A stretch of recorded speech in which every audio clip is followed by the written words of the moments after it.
Bagaimana mengartikan atau memahami pernyataan Presiden Jokowi soal cawe-cawe di pemilu mendatang?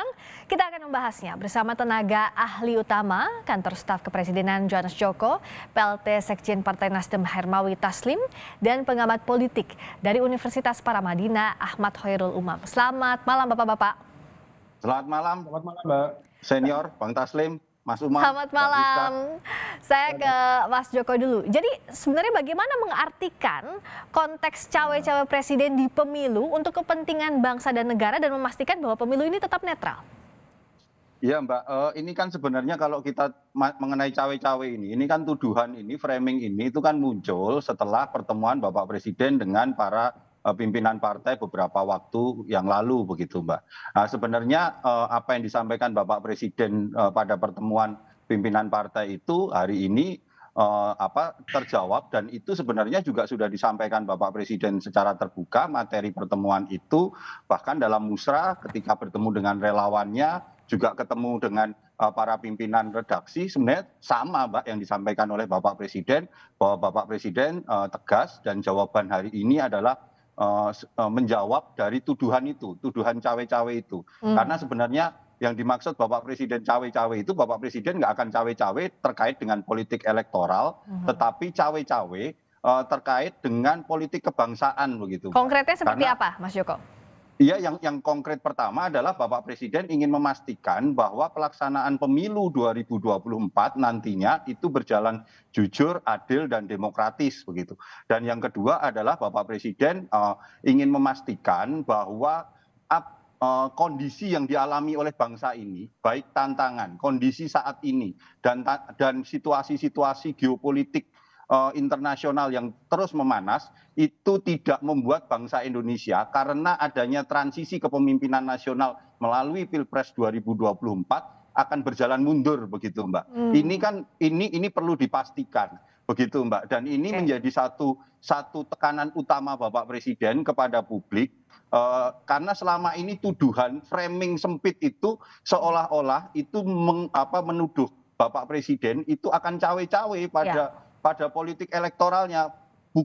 Sekali lagi bukan politik elektoral Mbak, tetapi yang ingin dipastikan oleh Bapak Presiden adalah siapapun nanti yang memimpin pasca beliau itu memahami benar tantangan yang dialami oleh bangsa Indonesia, mengerti benar bagaimana situasi bangsa Indonesia dan bagaimana kemajuan-kemajuan yang sudah dicapai hari ini dalam kepemimpinan Bapak Presiden itu bisa dilanjutkan. Karena bagaimanapun juga kepemimpinan Bapak Presiden itu kalau kita masih percaya dengan lembaga survei yang kredibel dan independen, Kompas menyatakan 70,1% dan LSI itu 82% masyarakat puas terhadap kepemimpinan ini. Momentum ini yang harus dijaga oleh kepemimpinan nasional berikutnya agar bangsa ini bisa keluar dari berbagai tantangan-tantangan geopolitik global dan tantangan-tantangan lokal. Begitu Mbak. Yang ditegaskan Mas Joko tadi tidak terkait politik elektoral, bukan soal politik elektoral, tapi menjaga pemilu ini berjalan demokratis, jujur, adil, dan memastikan estafet kepemimpinan ini berjalan dengan baik dan juga meneruskan program Pak Jokowi di pemerintahan ini. Pak Hermawi Taslim, apa Anda setuju soal ini atau khawatir justru? Ya, jadi pertama-tama pemilu itu sendiri adalah urusan elektoral. Jadi kalau dikatakan ikut cawe-cawe dalam pemilu lalu nggak mengurus elektoral, itu juga menjadi pertanyaan kita. Kenapa? Ini kan menjadi sangat subjektif. Tadi Joko mengatakan Pak Jokowi ingin pembangunannya diteruskan. Mandat Pak Jokowi itu kan sampai 2024. Ya, 2024. Tugas pemerintah menurut undang-undang adalah menyelenggarakan pemilu yang transparan, jujur, adil, berwibawa, bermartabat supaya hasilnya legitimate. Tadi Pak Pram mengatakan, Yuriko mengatakan yang dimaksud dengan cawe-cawe itu adalah supaya pemilu diawasi segala macam. Itu sudah ada lembaganya, sudah ada KPU, sudah ada Bawaslu. Jadi kalau kita khawatir dengan pernyataan itu, ini bukan soal curiga, ini bukan soal framing. Kalau kita khawatir, itu sangat beralasan. Karena apa yang jadi kekhawatiran utama? Kekhawatiran seorang presiden, cawe-cawe seorang presiden itu bisa diterjemahkan lain di bawah. Dalam masyarakat kita yang paternalistik, ya, itu turunannya di bawah itu bisa berbeda-beda. Sekarang ini apa yang diharapkan? Apa yang diharapkan oleh generasi muda, oleh anak-anak muda, milenial kepada presiden seperti Jokowi yang akan mengakhiri kepemimpinannya? Yang pertama adalah satu keteladanan, satu sikap kenegarawanan yang fair. Salah satu ciri sikap kenegarawanan yang fair itu adalah tegas dalam netralitas. Kita baca, saya tidak mau menggunakan istilah cawe-cawe. Kita menggunakan istilah, saya tidak paham itu kalimat. Kita menggunakan istilah ikut campur saja karena saya tidak berasal dari kultur itu. Tetapi poin saya adalah yang paling diperlukan sekarang adalah keteladanan. Silakan soft landing, tinggalkan legacy. Apakah nanti yang ditinggalkan oleh Pak Jokowi ini dihormati dan disayangi oleh generasi muda? Biar generasi muda yang menilai. Kemudian kalau cawe-cawe dengan alasan ingin pemilu berhasil dan seterusnya, kita tanya rakyat. Pemilik kedaulatan ini rakyat. Pemilu itu bukan urusan personal, urusan rakyat. Jadi sekali lagi, kita khawatir, terus terang kita khawatir, dan kekhawatiran kita itu beralasan. Silakan kita berdebat. Oke, Mas Joko melihat kekhawatiran Nasdem yang saat ini masih partai di lingkaran pemerintah meskipun beda sikap di 2024 beralasan? Ya justru kekhawatiran Bang Taslim itu dijawab oleh Bapak Presiden dengan 3 kali pertemuan dengan pimpinan partai politik, kemudian di Musra juga Presiden menyampaikan secara terbuka dan dipertegas lagi dengan pertemuan para pimpinan Dewan Redaksi bahwa beliau paham benar bahwa terkait dengan intervensi, kalau Pak Taslim tadi tidak mau menggunakan kata bukan intervensi, saya mengatakan ikut campur itu berpotensi untuk intervensi. Justru itu Bang, itulah yang dijawab dengan tegas oleh Bapak Presiden bahwa beliau tidak masuk dalam politik partisannya, politik elektoralnya, tetapi memastikan bahwa pemilu 2024 itu berjalan jujur dan adil, bahwa pemilu 2024 itu harus demokratis. TNI, kalau berjalan jujur dan adil itu lembaga-lembaga kepemiluan sudah ada. Presiden silakan memperkuat lembaga kepemiluan, perkuat DKPP, perkuat KPU, perkuat Bawaslu, itu jauh lebih baik daripada cawe-cawe, daripada beliau muncul sendiri. Itulah yang sudah dilakukan oleh Bapak Presiden, dan itu juga yang akan sekarang ini dipertegas oleh beliau, karena bukan hanya sekedar masalah pemilu. Berbeda.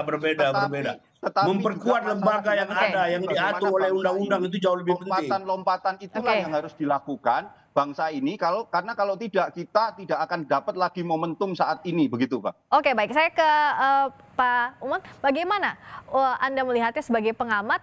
Apakah kekhawatiran dari Bung Taslim dan kawan-kawan beralasan, dan apakah tadi penjelasan dari Mas Joko juga dan apa yang sudah disampaikan Pak Jokowi sudah clear begitu, tidak multitafsir soal cawe-cawe ini? Ya, memang perdebatan antara senior dan junior itu selalu menarik untuk disimak. Gitu. Tetapi dalam konteks ini, saya ingin menyampaikan bahwa Pak Presiden cenderung bermain kata, dan kata itu memunculkan tafsir atas semantik yang sangat berbeda. Apa itu? Dan ini kemudian mengindikasikan adanya inkonsistensi dalam pemilihan kata yang dilakukan oleh Pak Presiden. Pada tanggal 4 Mei, sekitar 4 atau 5 Mei, Pak Presiden Jokowi mengatakan bahwa beliau tidak akan cawe-cawe. Dan kemarin tanggal 29 Mei, beliau mengatakan akan cawe-cawe. Betul, memang ada catatan, ada footnote besar di sana. Ada konteks penjelasannya begitu. Ada konteks bahwa penjelasannya tidak akan masuk dalam konteks politik praktis dan lain sebagainya. Tetapi jangan sampai kemudian istilah cawe-cawe, ikut campur dari tangan Presiden ini kemudian digunakan untuk menjadi alat pembenaran di dalam konteks melegitimasi manuver politik dari pribadi maupun pihak-pihak di lingkaran kekuasaan istana untuk masuk lebih jauh di dalam konteks politik praktis. Karena bagaimanapun juga impact atau pengaruh kebijakan dan juga manuver politik dari Presiden tentu akan memiliki imbas terhadap konteks politik praktis. Bisa kita cermati satu persatu bagaimana seorang ketua umum Partai Golkar yang juga Menko di dalam kabinet mengatakan bahwa dalam menentukan capres-cawapres, Golkar akan mengikuti arahan dan petunjuk dari Presiden. Ketua umum PAN yang saat ini menjadi Menteri Perdagangan mengatakan bahwa Presiden adalah panglima tertinggi di dalam penentuan koalisi. Dan belum lekang dari memori kita bagaimana Pak Jokowi menyampaikan secara lugas di hadapan jaringan relawan, mengatakan bahwa beliau akan membisiki para ketua umum untuk menentukan siapa cawapres yang akan didukung di 2024 mendatang. Artinya apa? Memang tidak mudah untuk memilah atau memisahkan antara klaim kepentingan negara dengan klaim kepentingan pribadi. Ada pencampur adukan di sana. Nah, disinilah kemudian, karena bagaimanapun juga presiden adalah simbol negara, maka dia sebaiknya memposisikan diri untuk menjaga netralitas dan independensi negara. Membuka ruang tafsir, maka kemudian akan memantik perdebatan. Dan itu saya kira tidak produktif dalam konteks demokrasi dan juga kompetisi yang akan semakin memanas di 2024 mendatang. Mas Joko, bagaimana atas catatan Mas Umam tadi?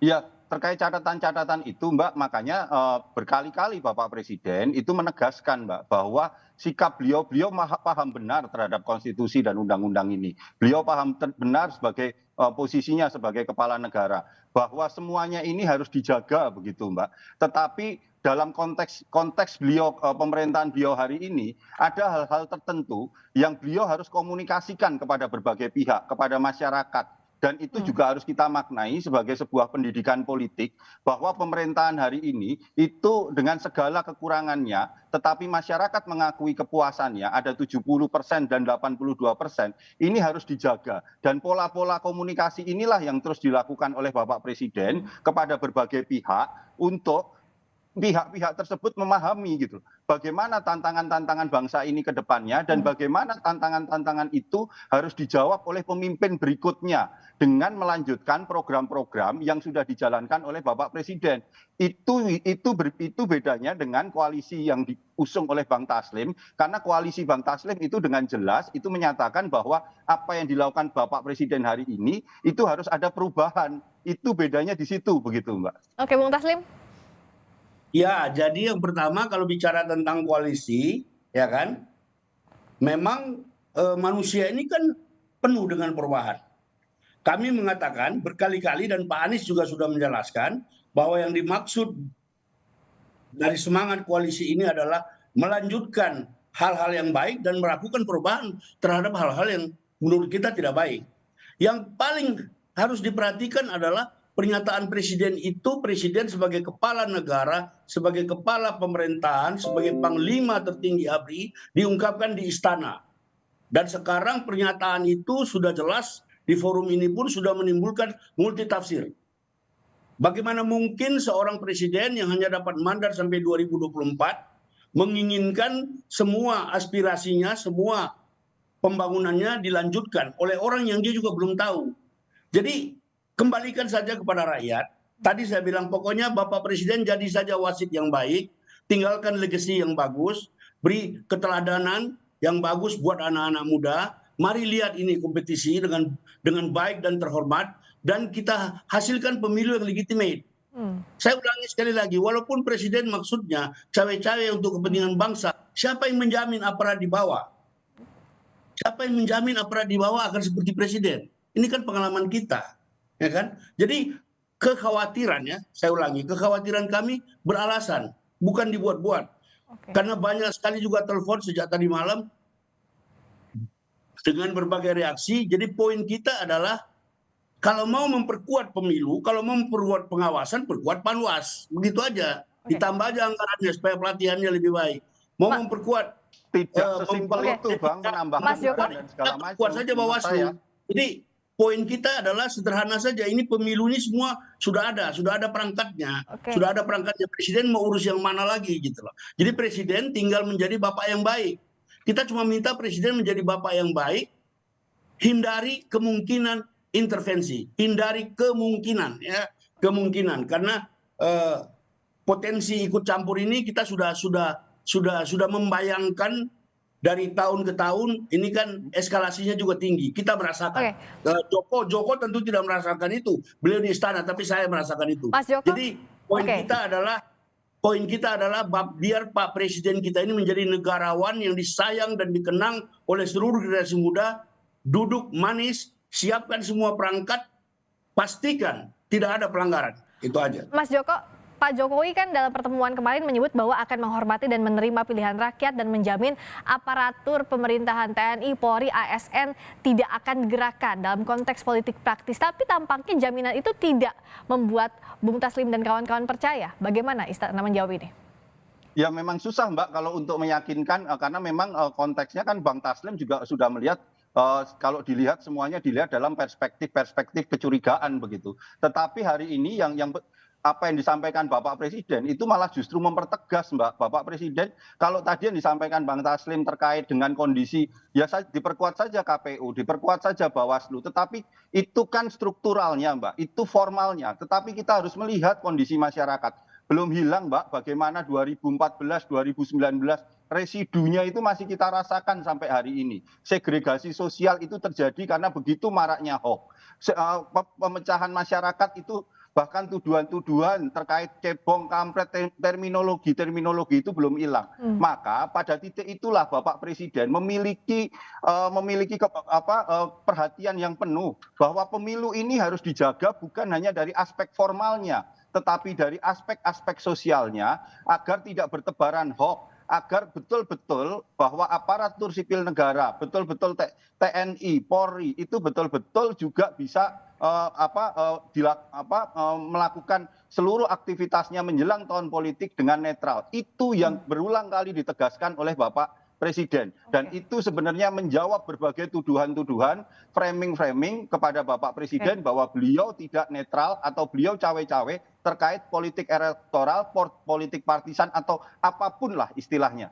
Mas Umam, bagaimana melihatnya agar secara formal, secara sosial ini bisa menjamin pelaksanaan pemilu tapi tidak menimbulkan kecurigaan? Bagaimana posisi Presiden Jokowi? Harus ada satu kata dan perbuatan.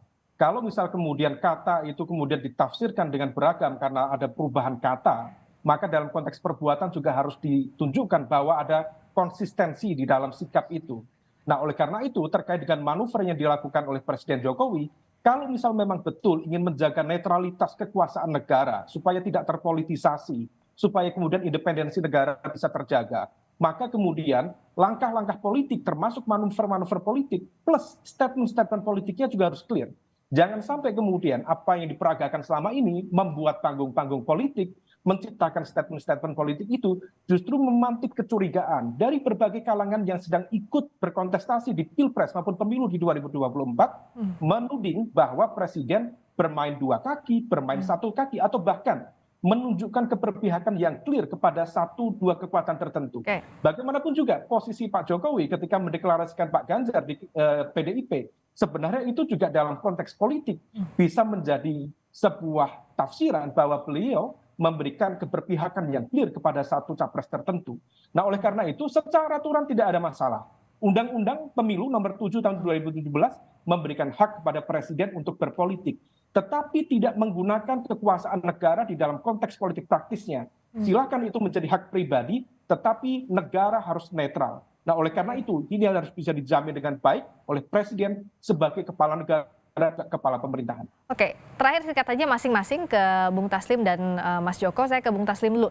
Apa yang membuat Nasdem pada akhirnya akan yakin bahwa pemilu ini akan berjalan secara demokratis, jujur, adil di bawah pemerintahan Presiden Jokowi?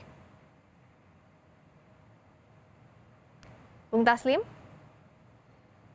Tampaknya terputus komunikasinya. Saya ke Mas Joko dulu, silakan. Jadi apa yang jadi jaminan agar apa yang disampaikan Pak Jokowi ini jangan sampai kontraproduktif, tapi betul-betul sesuai dengan konteks yang dijanjikan agar pemilu ini berlangsung demokratis, jujur, adil, peran kepala negara cawe-cawe dalam konteks yang positif? Ya, semua yang dilakukan Bapak Presiden dari berbagai pertemuan-pertemuan dan juga publik juga bisa menilai begitu Mbak, bahwa hari ini Presiden menegaskan posisinya. Beliau menghormati benar terhadap aturan undang-undang, beliau tidak akan melanggar aturan undang-undang tersebut, beliau tidak akan mengotori demokrasi, itu disampaikan dengan tegas di depan para pimpinan redaksi dari berbagai media, dan inilah yang betul-betul menjadi pegangan kami. Kami di kantor staf Presiden pun atas saran Bapak Muldoko kita harus betul-betul mengamankan arahan Bapak Presiden. Kalaupun pada akhirnya nanti pada kontestasi itu berlangsung, karena sampai hari ini kita belum ada calon yang pasti Mbak, KPU pun juga belum menetapkan calon. Kalau pada waktunya, maka kantor staf Presiden harus betul-betul mengawal instruksi Bapak Presiden untuk bersikap netral itu Mbak. Oke, terakhir Bung Taslim, bagaimana agar Nasdem percaya? Ini bukan soal hukum, ini bukan soal undang-undang, ini soal etika, ya. etika dalam kehidupan berbangsa. Presiden sebagai kepala negara, sebagai kepala pemerintahan harus ditempatkan pada posisi yang sebenarnya mengayomi seluruh rakyat. Kalau presiden sudah mengatakan akan ikut campur, itu kita beralasan untuk khawatir. Jadi ini bukan framing, Jo, bukan framing. Ini memang beralasan, dan kita juga bisa lihat hari ini mengatakan sekarang giliran Bapak ini jadi presiden. Besok mengatakan yang rambut putih dan segala macam. Ini kan kita melihat karena berdasarkan pengalaman, inkonsistensi. Waktu bertemu dengan 6 partai mengatakan saya tidak akan cawe-cawe, sekarang cawe-cawe. Jadi ini seperti buah semangka berdaun sirih. Ini soal etika. Rakyat, anak muda menginginkan melihat pimpinan bangsa ini tampil secara elegan dalam semangat etika yang tinggi. Itu yang perlu diwariskan kepada Republik, kepada anak muda ini. Etika yang baik. Terima kasih. Dari istana tapi bisa menjamin ya untuk pelaksanaan pemilu bisa dipercaya oleh masyarakat. Ya, sekali lagi Mbak, tadi yang disampaikan Bang Taslim kan ketika pertemuan pimpinan ketua partai itu kan Bapak Presiden jelas menyampaikannya tidak akan cawe-cawe kalau urusan politik partisannya terhadap pemilu 2024 itu jelas. Dan sekarang pertemuan Pemret itu diperjelas lagi bahwa yang akan diurus adalah tentang politik kebangsaannya, begitu Mbak. Baik, itu yang akan dipantau oleh publik bahwa peran Presiden Jokowi untuk menjaga agar pemilu ini berjalan demokratis, jujur, dan adil. Tentu ini akan diawasi oleh publik. Terima kasih tenaga ahli utama kantor staf Presiden Johannes Joko, PLT Sekjen Partai Nasdem Hermawi Taslim, dan pengawat politik dari Universitas Paramadina Ahmad Hoirul Umam. Selamat malam Bapak-Bapak.